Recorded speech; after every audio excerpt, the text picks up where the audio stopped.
내에서의 또 곡물 수급도 원활하지 않아서 어떤 수요와 공급의 부적당한 사유로 인해서 이렇게 물가가 상승하게 된 것이 가장 큰 이유입니다. 그런데 보통 물가가 상승하게 되면 여러 가지 서민들이나 소비자들이 피해를 보는 데 반해서 오히려 반사이익을 얻는 회사들이 생겨나기 마련인데, 이번에 특히 에너지 회사들이 그게 집중이 됩니다. 그래서 에너지 회사가 평균적으로 얻는 소득보다 훨씬 더 많은 횡재에 가까운 이익을 얻고 있다. 그래서 그 이익을 과세하자라는 것이 이제 횡재세의 기본적인 개념입니다.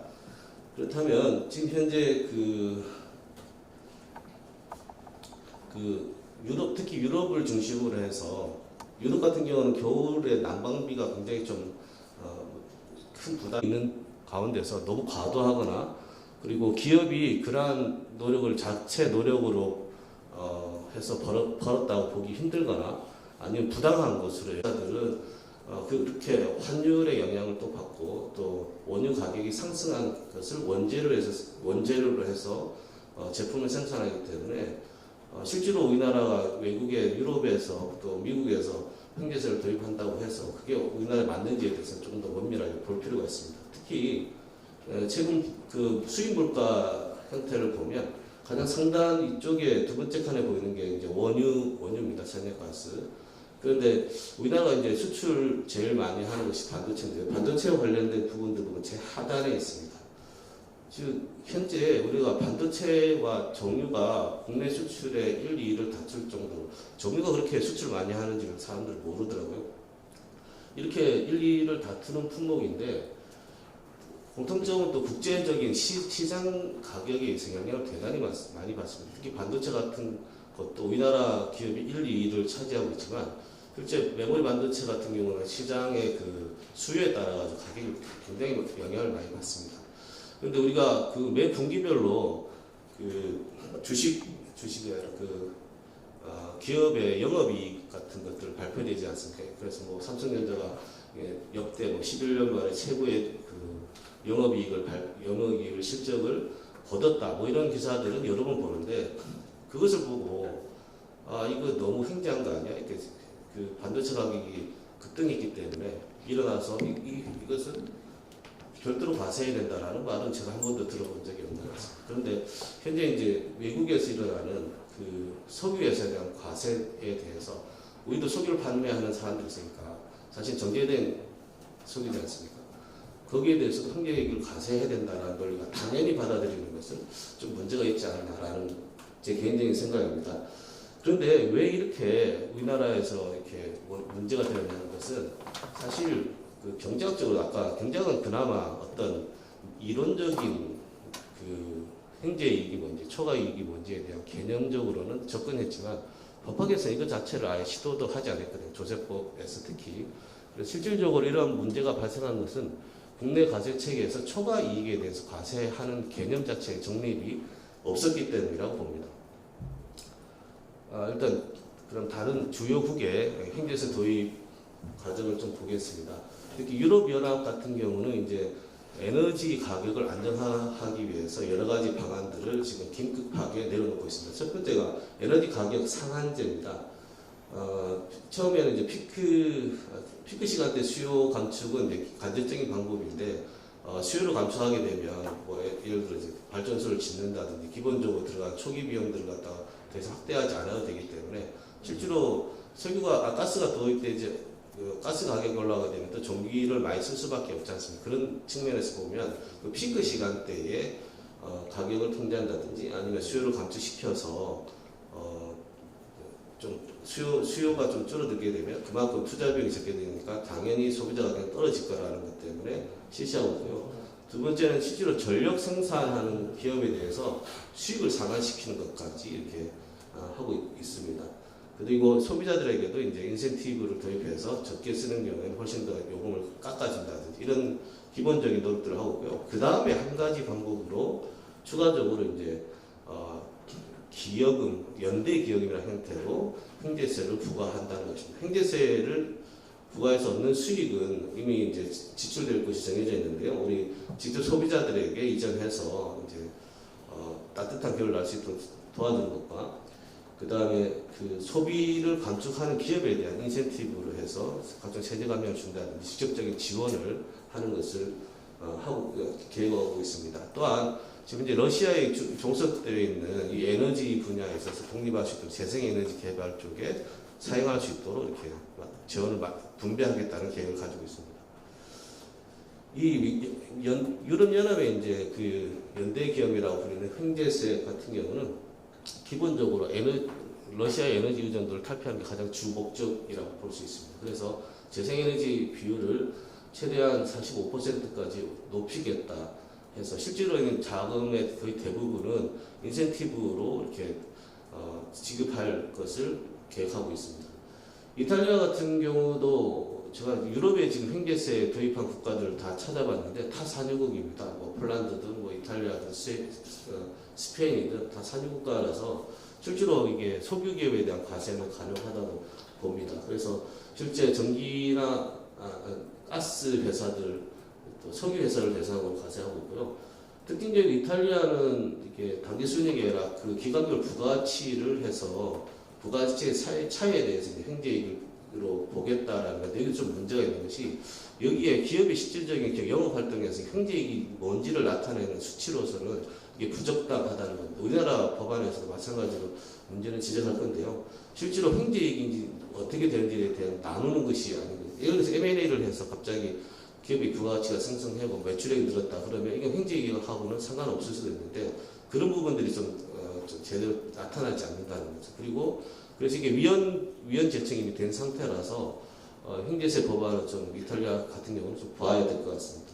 다음으로 독일 같은 경우는 이제 도입을 이제 하기로 최근에 발표가 났습니다. 그래서 33% 여기 기간별로 해서 2018년부터 2021년의 평균보다 높아진 2022년과 2023년의 소득에 대해서 33%를 부과하는 걸로 되어 있습니다.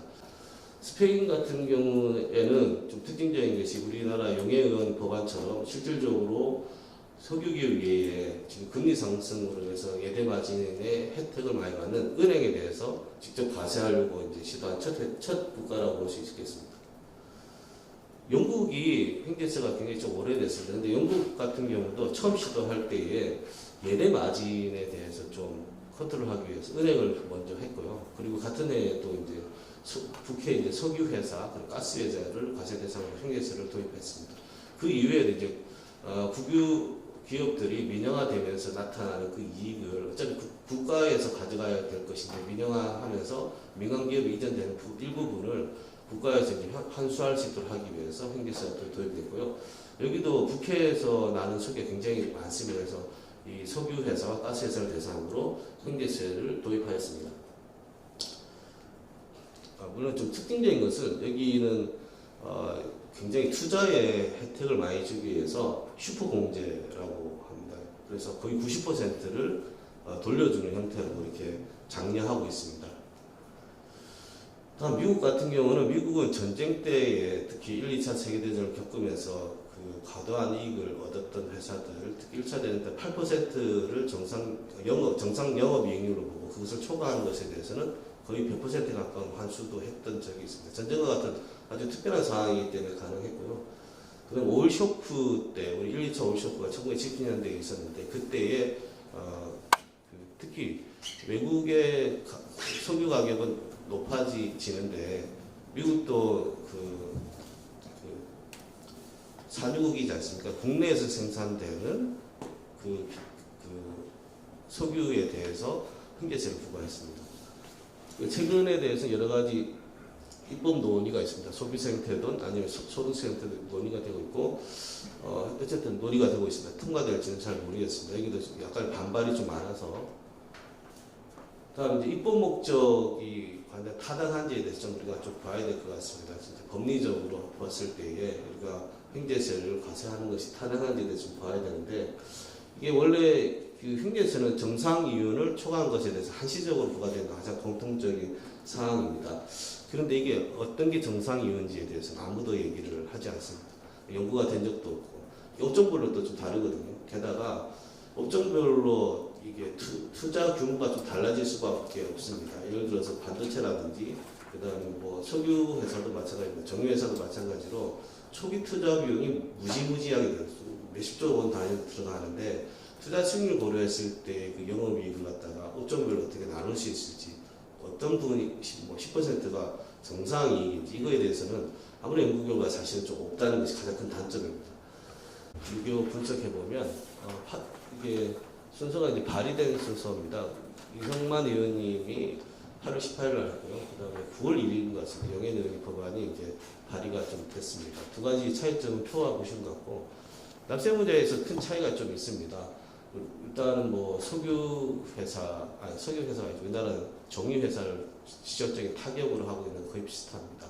다만 이제 과세 표준 방식에서 초과 이득이 과세 표준인데 이 초과 이득을 계산 방법이 굉장히 좀 산술적으로 특이합니다. 이성만 의원님 같은 경우에 이제 평균적으로 직전 상계년도 비교해서 차이 나는 금액이 5억이 넘어가면 초과이익을 받습니다. 이 회사의 기업 규모 면에서 봤을 때에 조 단위로 매출 올리는 회사들에게 영업이익 나는 거에 5억이 넘으면 초과이익이라고 보는 것은 왜 5억이 나왔는지에 대한 구체적인 언급이 없어서 항문사 하는 사람 입장에서는 논리가 좀 이해가 되지 않습니다. 이게 과연 초과이익이라고 볼 수 있는지에 대한 근거는 분명히 제시돼야 될 것 같습니다. 물론 목적이 국제유가를 비롯한 원자재 가격의 급격한 인상을 정부가 유류세에 대한 탄력세를 적용했음에도 오히려 독점 기업이 가격을 결정하게 되는 상황을 극복하기 위해서라고 되어 있습니다. 용현 의원님 발의안도 보면 일본의 경제 환경이 급변하는 상황에서 국제 경제 위기 속에 경영 혁신이나 혁신 투자 등 기업 자신의 노력을 통해 얻을 수 있는 정상 이익을 과도하게 넘는 초과 이익에 대한 탄시적 과세라고 되어 있습니다. 그러면 이 두 발의안이 발의하게 된 목적에 맞춰서 과연 이게 과세 대상에 대한 납세 의무자라든지 그 과세 표준에 대해서 정당한지는 좀 살펴봐야 할 필요가 있을 것 같습니다. 일단 그렇다면 과세 요건 중에서 과세법이 4가지인데요. 납세 의무자, 과세 대상, 과세 표준, 그리고 세율 4가지를 과세 요건이라 하고 우리나라 일본의 법률 좀 영향을 받았습니다만 이 4가지 과세 요건을 꼭 법률에 정해야 되는 것을 과세 요건 법정주의라고 이렇게 부릅니다. 조세 법률주의라고도 부르죠.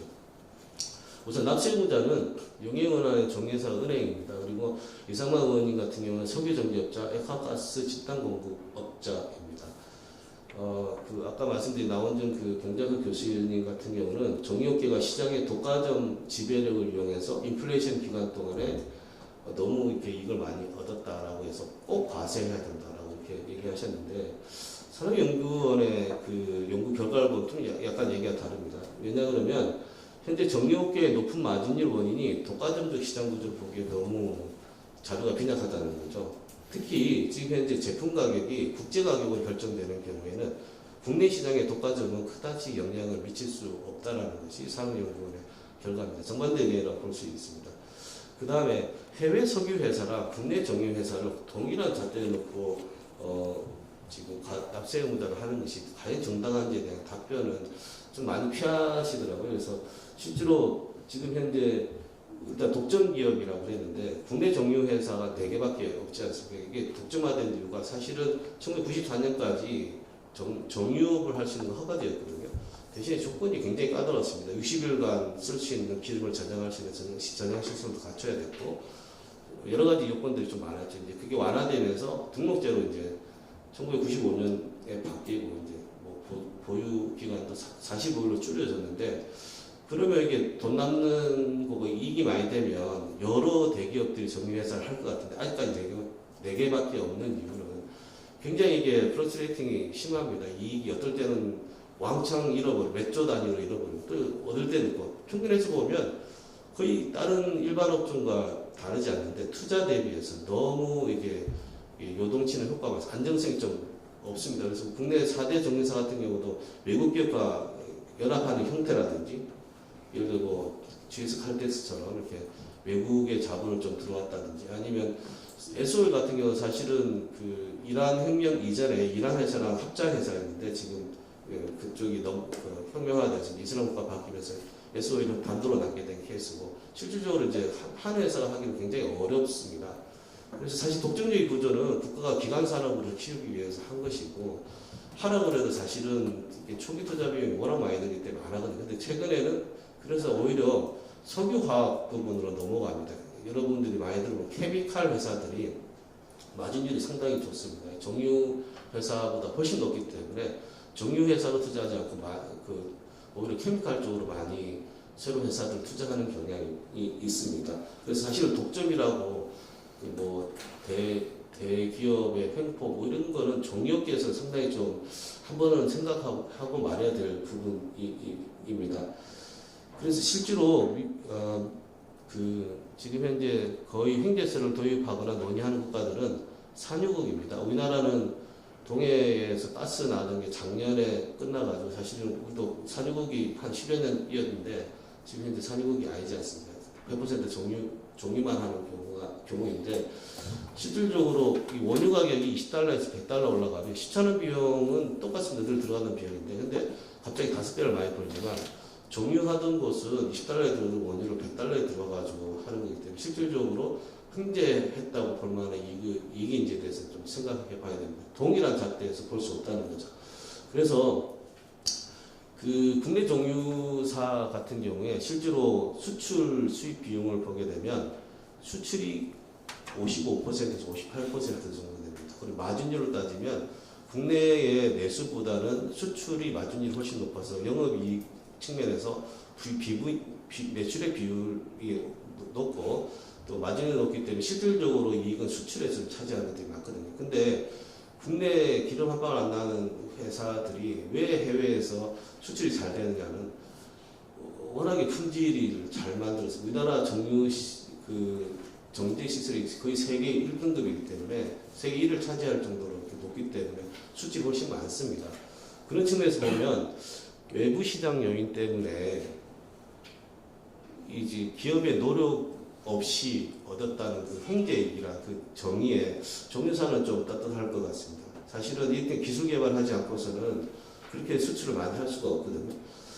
그 다음 대신에 이제 은행 같은 경우는 저는 은행은 횡재이익의 정의에 보면 굉장히 은행은 다 걸리는 겁니다. 이게 사실은 우리 환율이 아니라 예대금리 차이 나는 부분은 시차를 좀 이용하는 건데 금리 상승은 우리나라 이제 한국은행이 금리를 결정하지만 사실은 미국의 금리를 어떻게 결정할 거라 우리도 따라가지 않습니다. 그러니까 100% 외부 요인이고 기술 개발을 하는 제조업도 아니고 예대 마진 차를 위해서 이익을 많이 얻기 때문에 횡재이익의 정의에서 가장 부합한 게 사실 은행이라 요즘 횡재세 저도 이제 그림에 보면 소기시차는 걸 갖다 넣었는데 우리나라에서는 사실은 정유계나 이런 쪽보다 은행 쪽에 훨씬 더 초점을 맞춰서 횡재세 개발을 하는 것이 더 타당하지 않나 저는 사실 개인적으로 그렇게 생각합니다.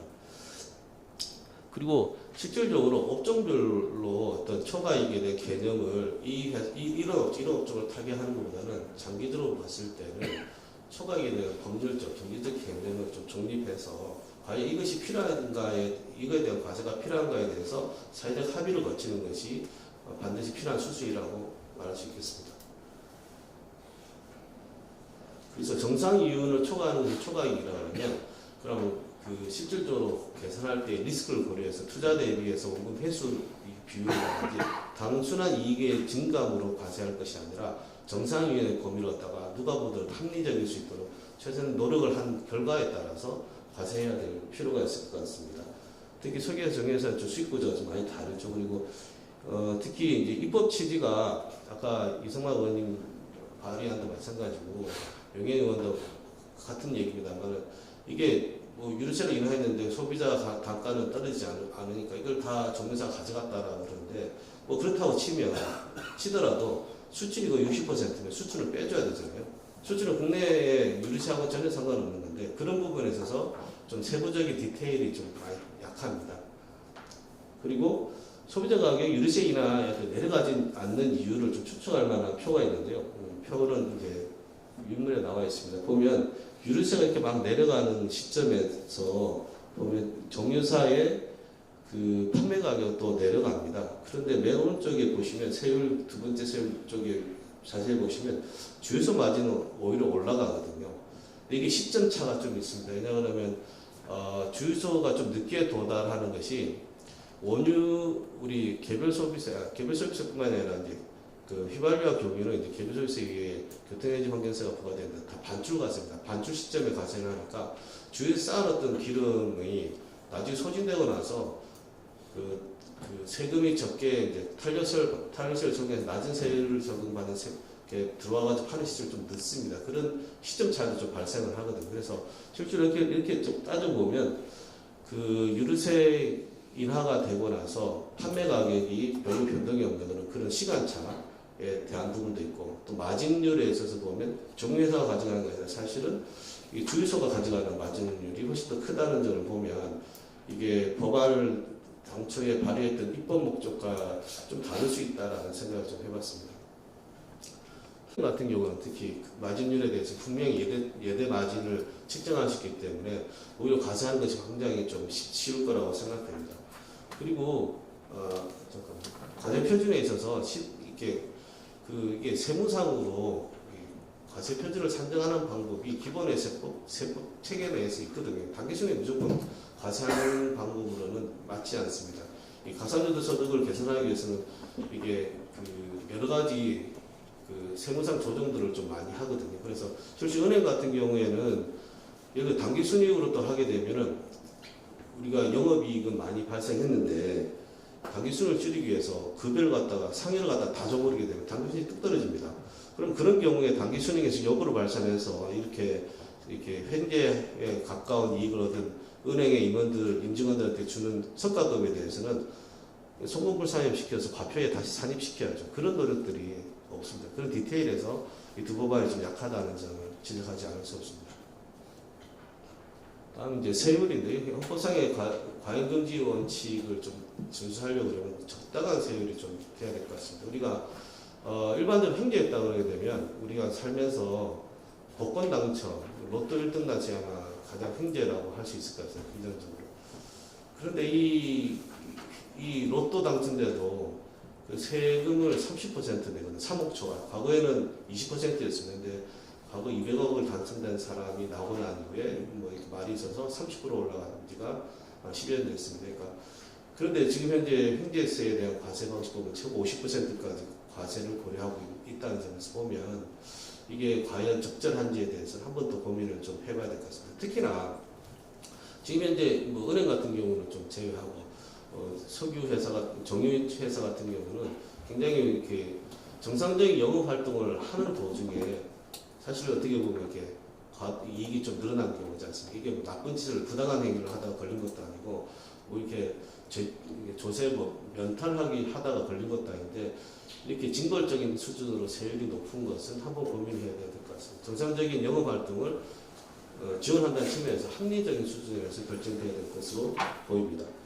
특히 이건 한번 말씀을 드려야 될 게 지난번 세미나에 제가 말씀을 못 드려가지고 나온준 교수님께서 이게 과세표준 산정할 때 2010년 손실을 왜 고려 안 하냐는 질문을 많이 받는데 2월 결수금 제도가 있으니까 그거 하면 되지 뭐 이렇게 할 필요가 뭐 있냐라고 했는데 제가 좀 그때 시간이 없어서 드렸는데 꼭 이 말씀 드리고 싶어요. 이게 지금 현재 기존에 그러면 석유회사, 정유회사들이 세금을 안 내고 있었던 게 아니라 늘 세금을 내고 있던 회사인데 갑자기 초과이익이라고 해가지고 세금을 더 많이 과세하게 되면 그에 대응되는 뭔가에 따른 게 투자 유인 효과, 예를 들어 투자했을 때 세액 감면이나 이런 것들을 줘야 되는데 그거 없이 일반적으로 세금 냈을 때 2월 결승 그냥 넣어주면 된다라고 하는 것은 너무 이게 불합리하지 않냐라는 거죠. 이거는 기본적으로 원래 내던 세금에도 늘 2월 결승을 할 수 있었던 건데 초과이익을 더 많이 과세하게 되면 그에 상응하는 다른 어떤 혜택들도 지어져야 되는 것인데 너무 이렇게 쉽게 이렇게 답변하신 것 같아서 오늘 정정해서 꼭 말씀드리고 싶었습니다. 그 다음 세액 감면 같은 경우 우리나라는 지금 현재 발의하는 세액 감면이 전혀 없는데 외국 같은 경우 세액 감면을 굉장히 확대하고 있어서 이게 좀 투자 유도 측면에서 특히 사실은 정유 산업이 우리가 지금 지난번에 올해 상반기 수출량 2위거든요. 근데 이게 사실 사양 산업이잖아요. 50년 뒤에도 정유 산업이 그렇게 대단할지는 모르겠습니다. 그렇다면 빨리빨리 이렇게 따든 것으로 이렇게 전환할 수 있도록 유도할 수 있도록 이렇게 투자를 유인해주고 대체 에너지 개발하는데 정유 회사들이 오히려 적극적으로 뛰어들 수 있도록 이렇게 투자 감면 효과들, 투자를 유도할 수 있는 것들이 필요한데 현재 법안은 그런 것들이 좀 약한 것 같습니다. 경제세 도입은 다소 좀 네, 성급하지 않나 개인적으로 생각합니다.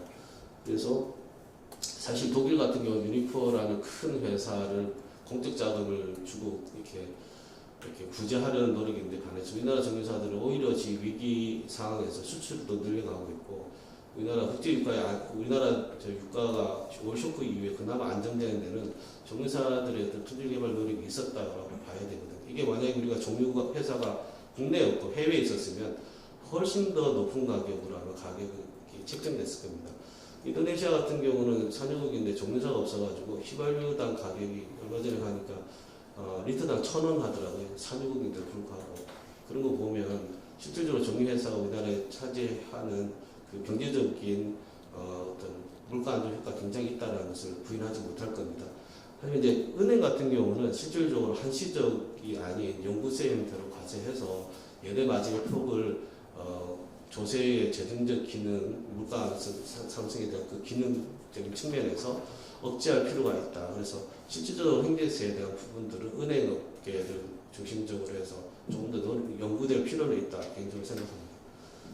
그리고 목적세 형태로 된다면 사실은 목적세를 도입할 때 이 돈을 어디 쓸 것인지에 대한 재원 방안, 그러니까 지출에 대한 것들을 계획을 세우고 그리고 이게 어느 정도 돈이 필요하니까 이 정도 걷어야 되겠다 이렇게 계산을 했는데 우리는 세금부터 받고 나서 어디 쓸지를 고민하고 또 고민할 시간 없으니까 그냥 기금으로 만들겠다라고만 되어 있거든요. 그런 부분에 있어서는 사실은 재정이라는 것이 수입과 지출을 정확하게 맞춰서 좀 맞출 수 있는 부분들이 필요한데 우리나라의 목적세 도입 이런 부분에서 늘 한 가지씩 좀 아쉬운 점이 있는 것 같습니다. 하셨고요. 조세법으로 독일 포츠담 대학에서 조세법 행정법으로 법학 박사를 취득하셨습니다. 조세와 세법이 어떠한 관계에 있는가 하는 부분에서 오늘의 논의도 좀 필요한 것이 아닌가 하는 생각입니다. 만약에 조세라고 이제 조세가 있고 세법이라고 하는 것이 조세를 부과하기 위해서 필요한 거다라고 한다라면 이제 국가가 과세하기 쉽도록 규정을 만들면 더 유리할 것입니다. 근데 문제는 우리가 이제 어릴 때부터 공부를 하듯이 모든 국민의 4대 의무라고 해서 그 중에 하나로서 이제 납세 의무가 언급이 되고 있습니다. 우리 헌법 제38조에서는 모든 국민은 법률이 정하는 바에 의하여 납세 의무를 진다라고 되어 있습니다. 일반적으로 모든 국민은 납세 의무를 진다라고 하는 점에 대해서는 동의를 하지만 중요한 것은 모든 국민은 법률이 정하는 바에 의하여라고 하는 문구가 있다라는 것입니다.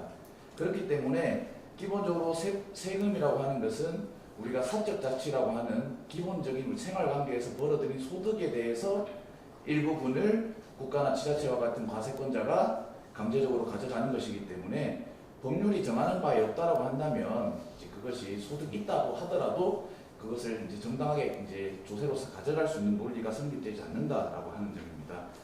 그러한 점에서 볼 때 그렇다고 하면 법률이 정하기만 하면 다 되느냐 하는 점에서 오늘의 토론이 좀 의미가 있지 않는가 하는 그런 생각입니다.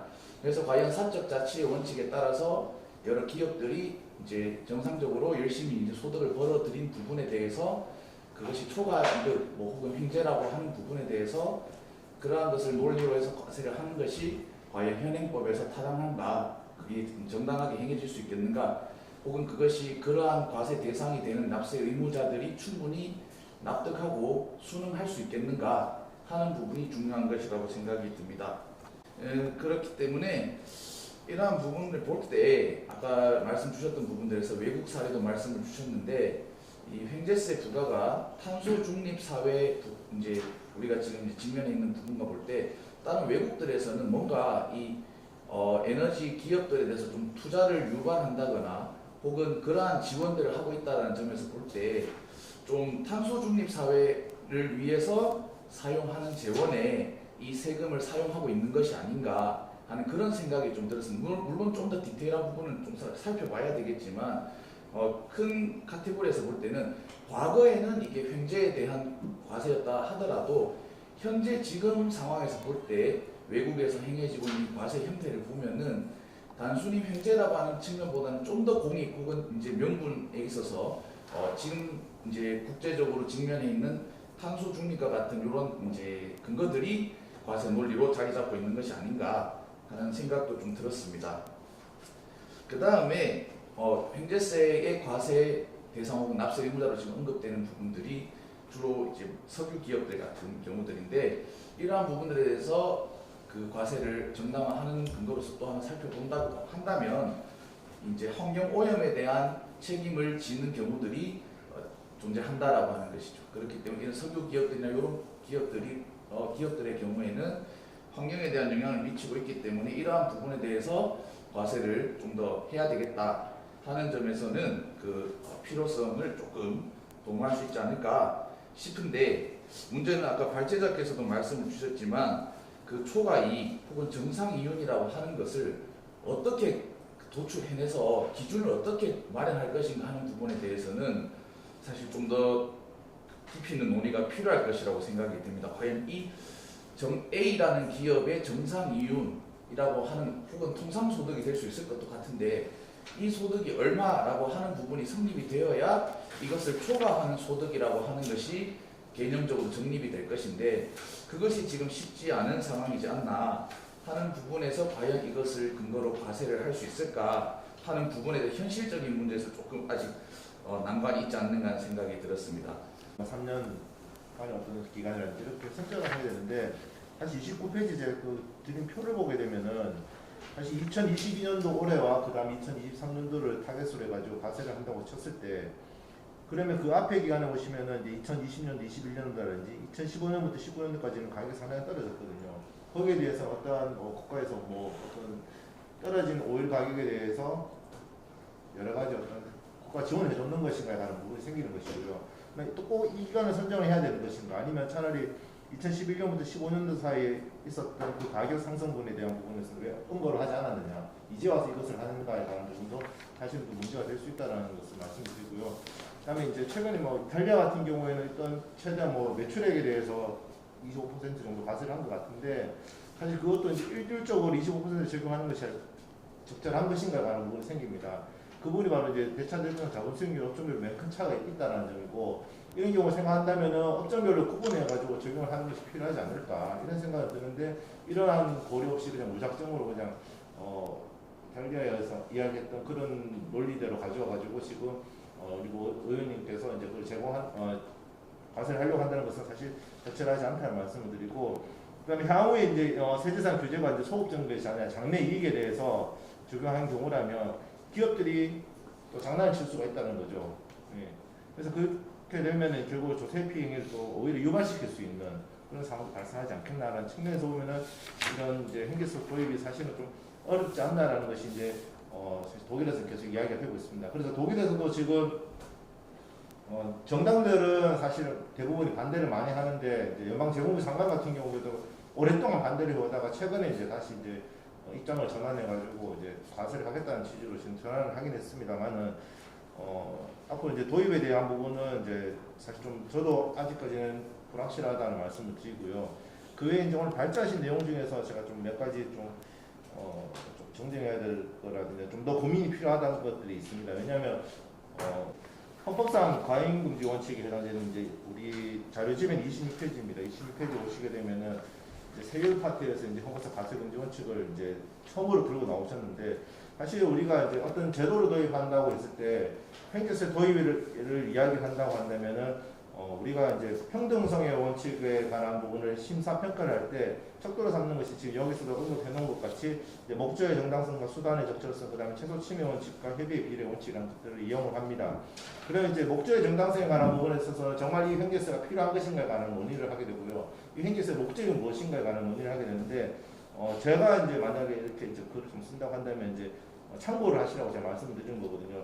수단의 적절성에 관한 부분에서 앞에서 황원순 박사님이 말씀하셨지만은 이 세금이라는 것을 도입할 것인가, 아니면 준조세라고 도입할 것인가, 아니면 차라리 아예 그걸 뭐 기금으로 어떻게 도입할 것인가에 관한 이런 논의 생각들을 조금 하게 됩니다. 어떤 수단을 선택할 것인가에 관한 부분이거든요. 만약 행제 이익에 대해서 뭔가를 국가가 규제를 한다고 했을 때는, 그러면 그 다음에 이제 최소침 원칙으로 오게 되면 어느 만큼 이것을 국가가 가져갈 것인가에 관한 부분이 생깁니다.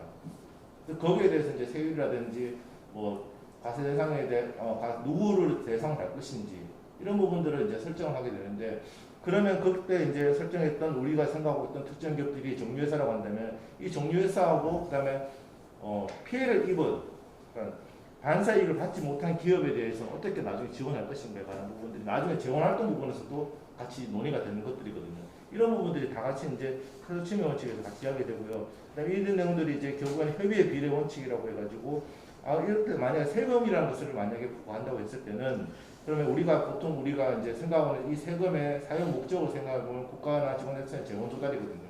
그다음 플러스해서 어떤 특정 목적을 달성하기 위해서 세금을 부과하기도 합니다.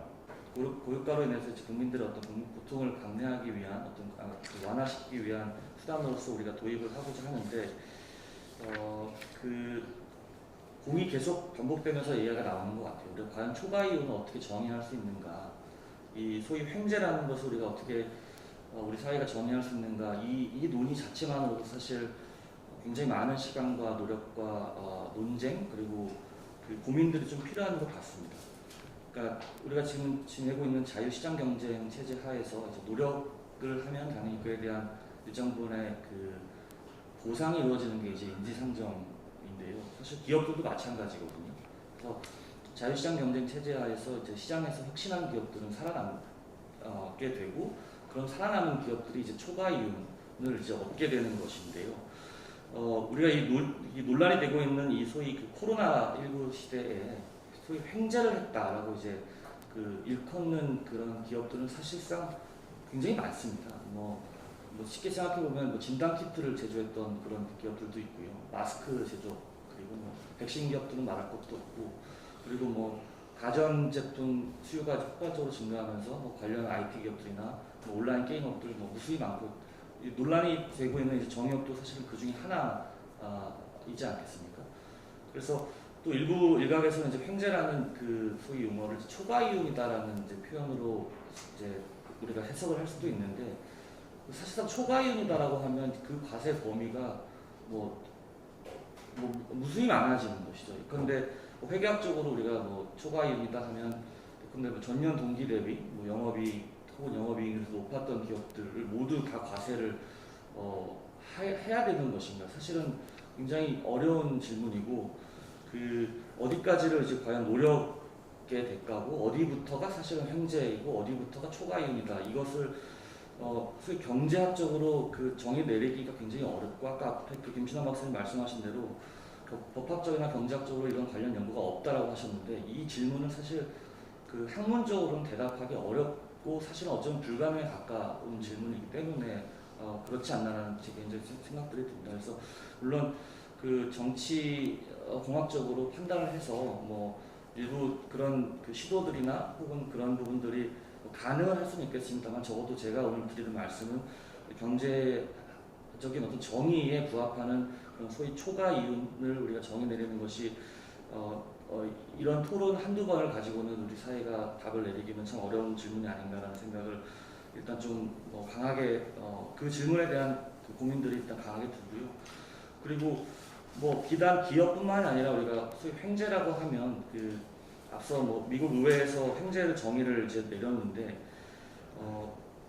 또 그것도 해석의 또 여지가 또 있는 것 같아요. 그러니까 예컨대 개인의 어떤 횡재다라고 하면 사회적으로 부를 일구거나 어떤 명예를 얻으신 소위 분들이 되게 겸손하시거든요. 그래서 나는 좋은 선생님을 만나서 좋은 배우자를 만나서 지금 이 자리에 왔다라고 이제 이야기를 하는데, 그런 소위 운이 좋아서 생긴 재산사 이득에 대해서 얼마만큼을 과세하는 게 과연 그런 경제적 그 정의에 부합하는지를 고민을 안 할 수가 없습니다. 그리고 이제 기업과 시장이라는 관점에서 보았을 때 기업의 어떤 미래를 투자하는 데 있어서 당연히 초과 이윤이라는 것을 기대하고 투자 활동을 하는 것이기 때문에 우리가 원천적으로 사전적으로 그런 기업의 초과 이윤을 제한한다고 한다면 기업의 투자 활동이 위축될 것은 사실상 어떤 이론의 여지를 따지지 않고도 굉장히 자명한 경제학적인 어떤 사실이다라고 이야기할 수 있을 것 같습니다.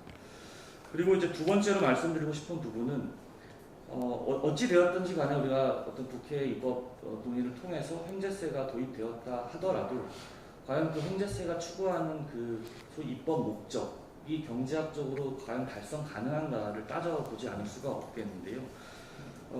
기본적으로 이제 가격이라는 것이 이제 수요와 공급에 의해서 결정이 되지 않겠습니까? 그래서 시장의 경쟁자가 적어질수록 그 시장의 균형 가격이 올라가게 되는데 그 올라가는 폭은 이제 그 가격 그 재화의 이제 탄력성의 정도에 따라서 달라지게 되는데요.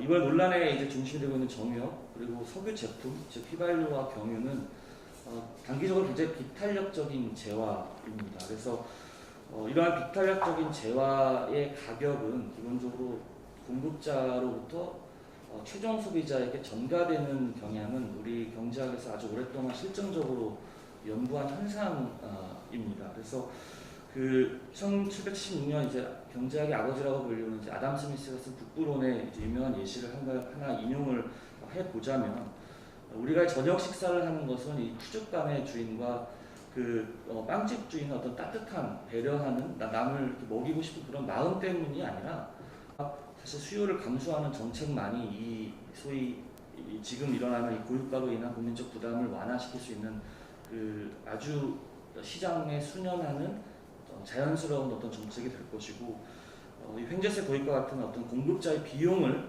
증가시켜서 그 세수로 하여금 어떤 분배를 통해서 국민적 고통을 감내시킨다라는 그런 정책은 어떤 시장 내 또 다른 왜곡을 유발시킬 수 있다라는 사실을 동시에 같이 우리가 토론하면서 입법 과정에서 반드시 논의되어야 된다라는 말씀을 드리고 싶습니다.